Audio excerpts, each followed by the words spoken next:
Morning, Gabby. Good morning, Tiana. How are you? Doing great. Thank you for joining. Thank you for having me. In this beautiful hotel where we're meeting. It's Love so it. I love nice. it. It looks like a five-star, five-star Yes. back there. It's not my closet, that's for I don't sure. know.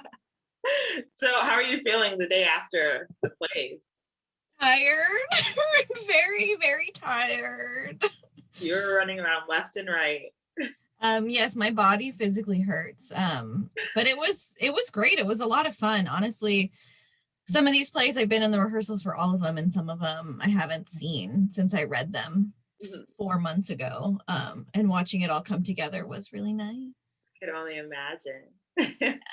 So, I guess we'll jump right into it. So, your play that you wrote is Purple.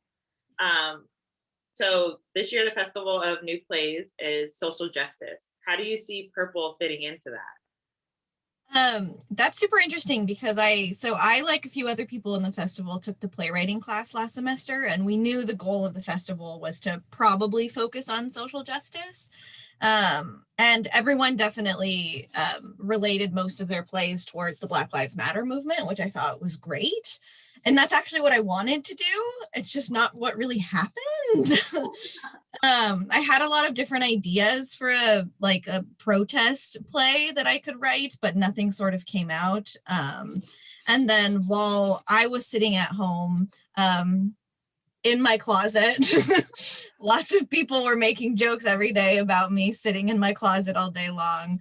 I think for me and for a lot of people, being at home for so long with such little human interaction in person made a lot of us really kind of think about who we are, and like what our actual identities are. And so I've seen like a lot of different people come out, in every kind of circumstance, right? We've seen a lot of like big actors come out as trans. We've seen a lot of other actors, just come out as queer or celebrate their own queerness. And so a lot of that definitely happened for me.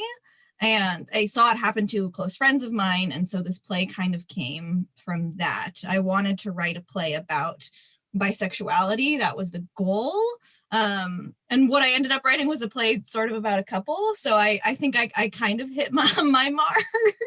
That's cool. But the most important thing for me was just to have some kind of bisexual representation, because I think particularly like the usage of the word bisexual is like very rare. Like even saying it now, it feels kind of sticky on my tongue, because it's not used a lot. People will say like, oh, you swing both ways, or oh, you like girls and boys. And I'm like, no, like the word is bisexual and lots of people identify as this. So it's a word that I strongly wanted to use. That is awesome. That is awesome that you took that approach. And I think that you hit that head on, which actually you answered my next question without even you having to ask, which is what prompted you to make the script?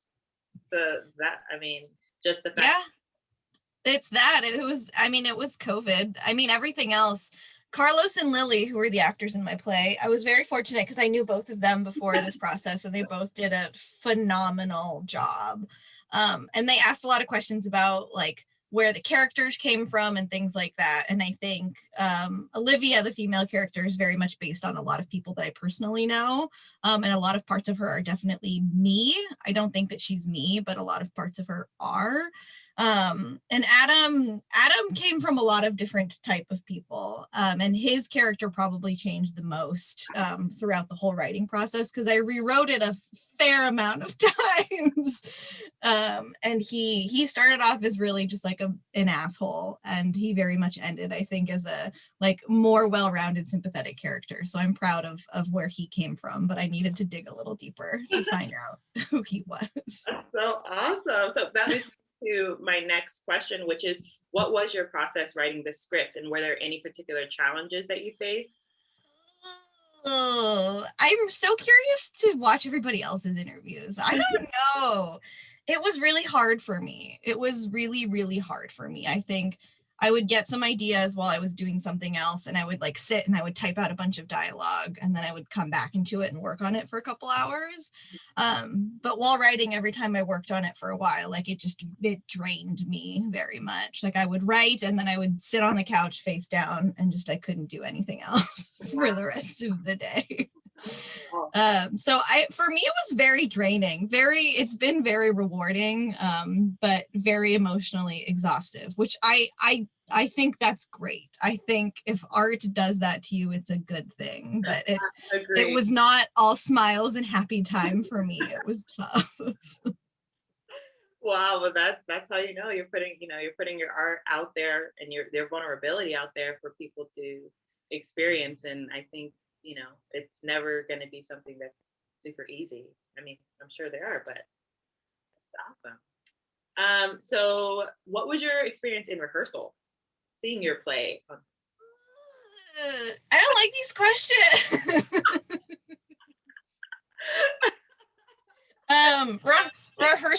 Rehearsals were about the same. I think like the first rehearsal I sat here and I was just like, this is super weird to hear other people kind of reading what I wrote.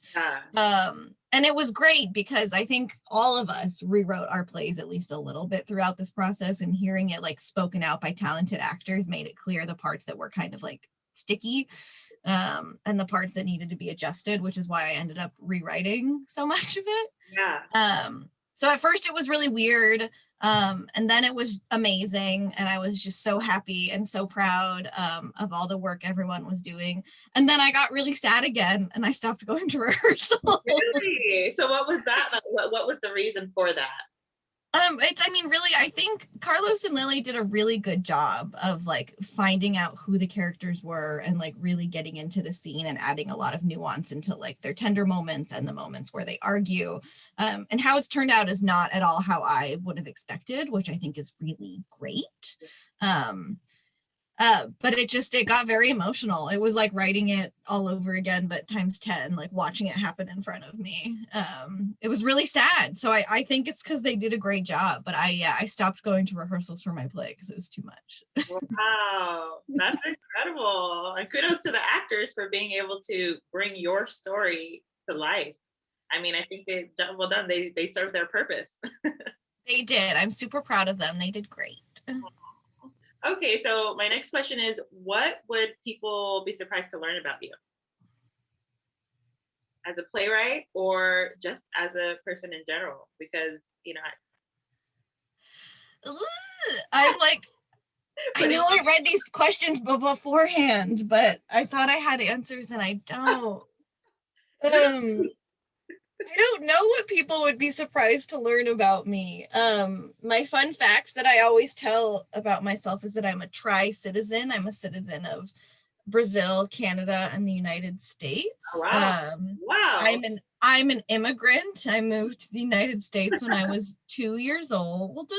And that's another thing. I wanted to write my play about that, but that's not what happened. This play is what came out instead. So maybe the next one will be that, because that is a fascinating like mix. Have you been back to Brazil or Canada as an adult?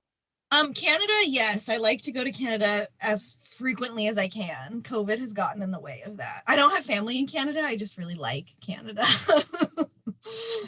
Brazil, I haven't been in a while. Things are not doing great in Brazil.